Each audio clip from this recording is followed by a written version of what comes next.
dari perjanjian internasional.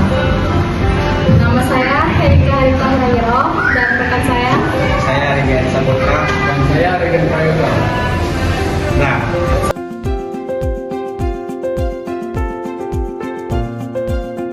perjanjian internasional adalah kesepakatan tertulis antara subjek hukum internasional, seperti negara dan organisasi internasional, yang diatur oleh hukum internasional dan menimbulkan hak serta kewajiban.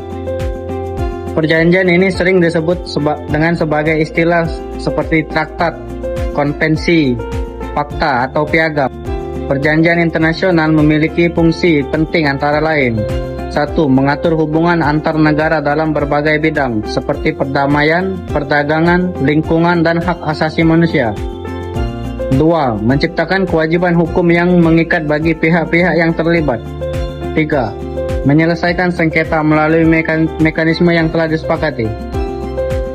Tahapan pembuatan perjanjian internasional umumnya mencakup 1. Perundingan atau negotiation, diskusi antara wakil-wakil negara untuk merumuskan isi perjanjian. 2. Penandatanganan, signature, tanda tangan perwakilan negara sebagai tanda persetujuan awal terhadap naskah perjanjian. 3. Pengesahan atau ratification, tindakan formal dari negara untuk menyatakan persetujuan secara resmi untuk terikat pada perjanjian. Di Indonesia, pengesahan bisa dilakukan dengan undang-undang atau keputusan presiden. Perjanjian internasional dapat diklasifikasikan berdasarkan beberapa aspek. Berdasarkan jumlah pihak.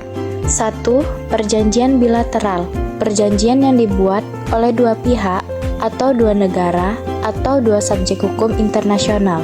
Contohnya, perjanjian perdagangan antara Indonesia dan Jepang.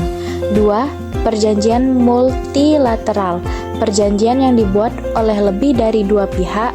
Perjanjian ini seringkali mengatur isu-isu global. Contohnya, Konvensi Wina 1969 dan Piagam PBB.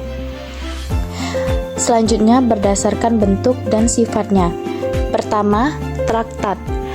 Perjanjian yang sangat formal dan mengikat secara hukum. Contohnya, Traktat Perdamaian. 2. Konvensi. Digunakan untuk hal-hal yang lebih spesifik dan biasanya bersifat multilateral, seperti konvensi tentang hak anak. 3. Fakta.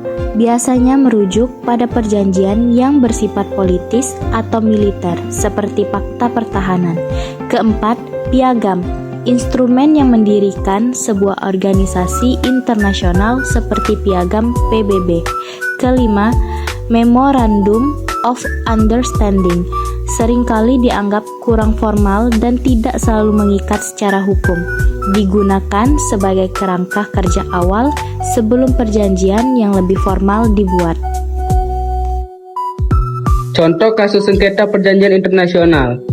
Sengketa yang timbul dari perjanjian internasional dapat diselesaikan melalui berbagai cara damai, seperti negosiasi, mediasi, atau arbitrase. Salah satu contoh kasus terkenal adalah yang pertama ada sengketa Laut Tiongkok Selatan. Sengketa wilayah maritim antara Tiongkok dan beberapa negara Asia Tenggara, seperti Filipina. Filipina mengajukan kasus ini ke Mahkamah Arbitrase Permanen berdasarkan Konvensi Hukum Laut PBB atau disebut UNCLOS, yang merupakan perjanjian internasional.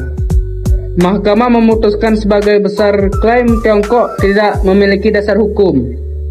Meskipun Tiongkok tidak mengakui putusan tersebut, kasus ini menunjukkan bagaimana perjanjian internasional menjadi dasar untuk menyelesaikan sengketa antara negara. Hukum perjanjian internasional adalah seperangkat aturan yang mengatur bagaimana perjanjian internasional dibuat, diberlakukan, diinterpretasikan, dan diakhiri.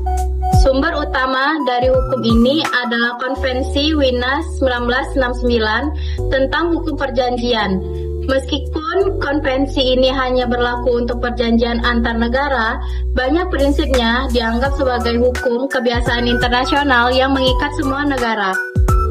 CLT juga mengatur hal-hal lain yang krusial seperti 1. Reservasi. Tindakan unilateral oleh suatu negara untuk mengecualikan atau mengubah efek hukum dari ketentuan tertentu dalam perjanjian. 2. Interpretasi. Aturan mengenai bagaimana perjanjian harus ditafsirkan dengan mengutamakan makna biasa dari kata-kata dalam konteksnya. 3. Berakhirnya perjanjian. Syarat-syarat yang memungkinkan suatu perjanjian berakhir atau ditarik, seperti persetujuan semua pihak, pelanggaran material, atau perubahan keadaan fundamental atau rebus sic stantibus. Berikut kesimpulan singkat dari materi di atas. Materi perjanjian internasional. 1. Definisi. Merupakan kesepakatan yang mengikat secara hukum antar negara atau organisasi internasional. Perjanjian ini disebut sebagai traktat, konvensi atau fakta. 2. Klasifikasi dibagi menjadi bilateral atau dua pihak dan multilateral atau lebih dari dua pihak. 3. Fungsi menciptakan hak dan kewajiban serta menjadi landasan untuk menyelesaikan sengketa. Hukum perjanjian internasional. Yang pertama, dasar hukum. Sebagian besar diatur oleh Konvensi Wina 1969 tentang hukum perjanjian yang menetapkan aturan mengenai pembuatan, penafsiran, dan pengakhirannya. Prinsip utama asas fakta san serpanda adalah yang terpenting, yang berarti perjanjian harus ditepati. Proses perjanjian dibuat melalui tahapan perundingan, penandatanganan, dan pengesahan atau ratifikasi. Pengakhiran suatu perjanjian dapat berakhir karena beberapa alasan seperti kesepakatan para pihak, adanya pelanggaran material, atau perubahan keadaan yang fundamental.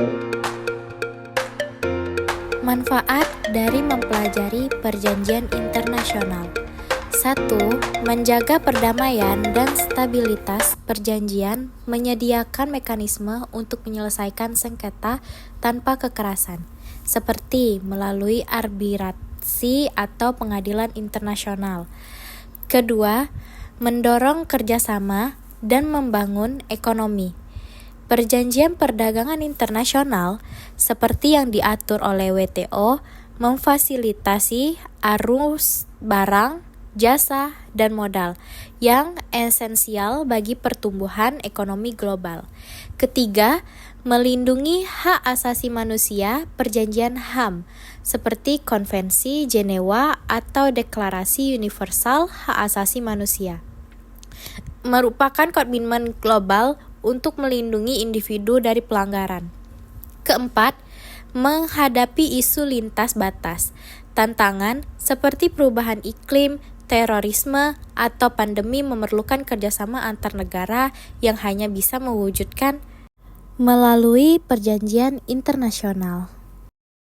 Oke, baiklah, sekian dari kelompok 6. Saya perwakilan dari kelompok 6 mengucapkan terima kasih atas perhatiannya.